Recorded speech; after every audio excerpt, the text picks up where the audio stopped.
Hai, sahabat YT Artikel 2. Apa kabar kalian semua? Semoga kalian semua dalam keadaan sehat.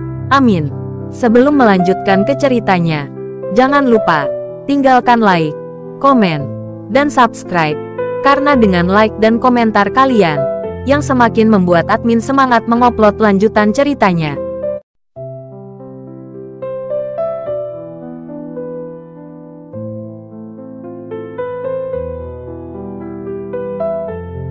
Episode 493. Kisah Aditya, anak bos besar yang berpura-pura miskin. Aditya memandang resepsionis wanita itu. Dia cukup cantik dan memiliki senyuman di wajahnya ketika dia berbicara. Mencari seseorang, kata Aditya dengan santai. Siapa yang kamu cari? Resepsionis wanita itu bertanya sambil tersenyum.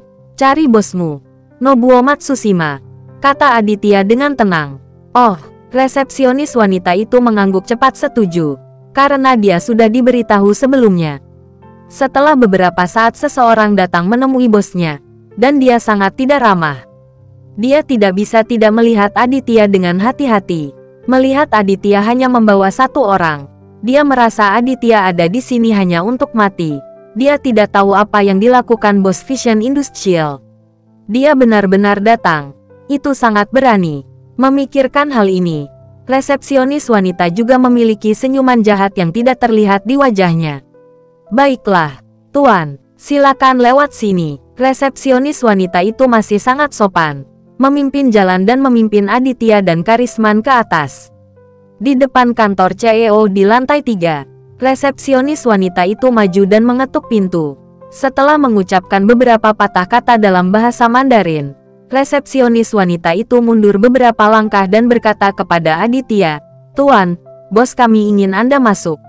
Aditya masuk ke kantor tanpa berkata apa-apa. Karisman juga mengikuti, selalu berdiri di belakang Aditya. Setelah Aditya masuk, dia melihat punggung seorang pria berusia 50-an. Melihat pria ini membelakangi Aditya, menghadap jendela dari lantai ke langit-langit, melihat ke kejauhan. Sambil memegang cerutu di satu tangan dan secangkir kopi di tangan lainnya, dia sepertinya memahami kehidupan dengan cukup baik. Sudah setengah menit sejak Aditya masuk, tetapi pria itu tidak menoleh ke belakang, dan dia tidak tahu apakah dia sengaja. Karisman memandang Aditya, dia tidak mengatakan apa-apa, tapi dia sudah sedikit tidak sabar. Aditya juga tidak senang dengan orang ini. Saat ini, dia menendang kursi di sebelahnya dan mengeluarkan suara keras. Pria itu akhirnya berbalik. Matanya penuh kedinginan saat dia melihat ke arah Aditya dan Karisman. Aditya melihat bahwa pria di depannya berusia 50-an, dengan janggut lebat dan sepasang mata hitam kecil berkedip tajam. Saya dengar Anda ingin berbicara dengan saya. Pria itu memandang Aditya dengan dingin dan berkata dengan kaku. Apakah kamu Matsushima Nobuo? Aditya memandang Matsushima Nobuo dan bertanya dengan dingin. Benar, sekarang kamu tahu siapa aku. Beraninya kamu datang untuk mencari mati. Nobuo menundukkan wajahnya, menghisap cerutunya lama-lama, dan menatap Aditya dan bertanya. Melihat ekspresi kematian arogan Nobuo, Aditya terdiam. Pantas saja kedua putranya begitu sombong, seolah-olah mereka mewarisi gennya, kedua putranya hanya sombong, tetapi tidak memiliki kekuatan untuk menjadi sombong. Haha, ku dengar kamu tidak tahu malu, dan kamu ingin memerasku seharga $1 juta. Jika kamu memerasku seharga $1 juta, apakah kamu masih bisa sukses? Aditya terkekeh dan memandang Matsushima Nobuo dan berkata, Nobuo dapat sepenuhnya memahami apa yang dibicarakan Aditya. Kali ini, dia melotot dan menamparkan meja di depannya dengan keras. Brengsek. Kamu benar-benar tidak ingin meninggalkan tempat ini hidup-hidup. Nobuo berteriak dengan marah sambil menatap Aditya. Aditya mengambil beberapa langkah ke depan saat ini. Tiba di depan Nobuo. Orang tua, kamu tidak perlu membanting meja denganku. Sekarang aku memperingatkanmu. Di negara kita, bukan giliranmu untuk menjadi sombong sebagai rekan Jepang. Sebaiknya kamu memperhatikanku di masa depan. Aditya menunjuk ke Matsushima Nobuo, memperingatkannya. Nobuo sangat marah hingga tak terkendali. Tidak ada yang berani menunjuk dan memarahinya seperti ini.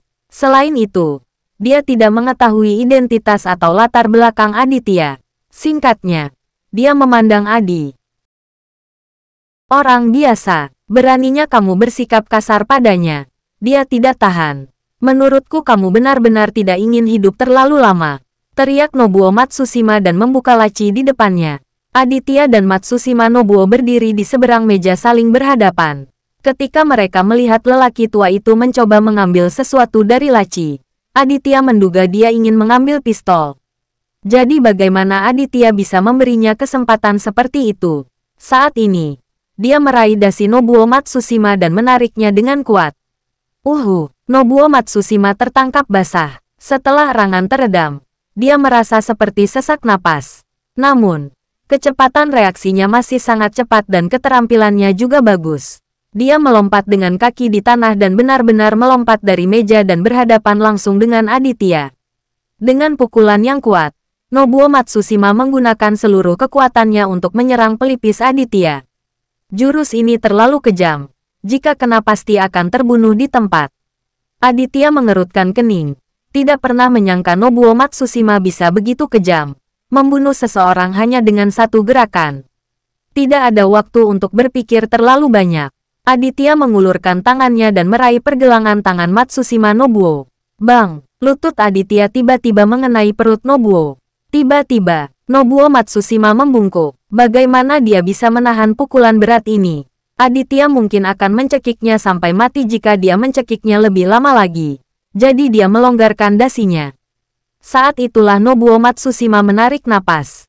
Dia menunjuk ke arah Aditya dan berkata, Oke. Jika kamu berani memperlakukan saya seperti ini, tunggu saja.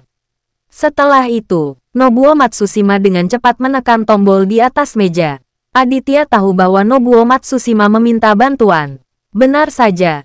Dalam waktu 5 detik, pintu kantor dibuka. Dengan keras, pintu terbuka, dan selusin pria muda berjas masuk. Di belakang mereka ada pria besar yang telah dihukum oleh Aditya sebelumnya, dan 3 laki-laki di bawah pria besar itu. Berlututlah segera dan saya mungkin mempertimbangkan untuk menyelamatkan nyawamu. Nobuo Matsushima menunjuk ke tanah dan memberi isyarat kepada Aditya untuk berlutut. Aditya hampir terhibur oleh orang ini. Dia benar-benar berani melontarkan kata-kata kasar apapun. Aku harus mengatakan ini. Nobuo, berlututlah sekarang dan aku bisa mengampuni nyawamu.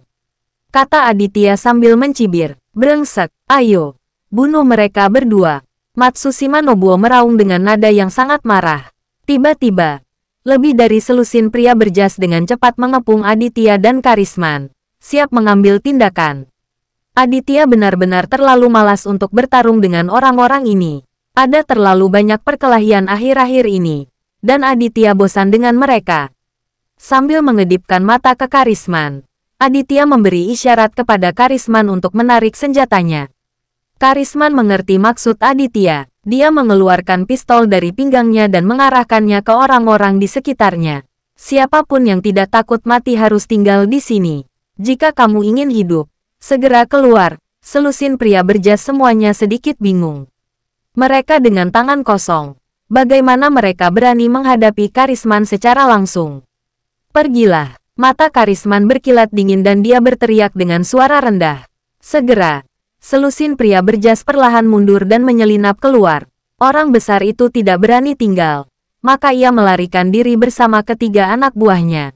Tak lupa menutup pintu kantor. Melihat pemandangan tersebut, Nobuo sangat marah hingga hampir pingsan. Bersambung.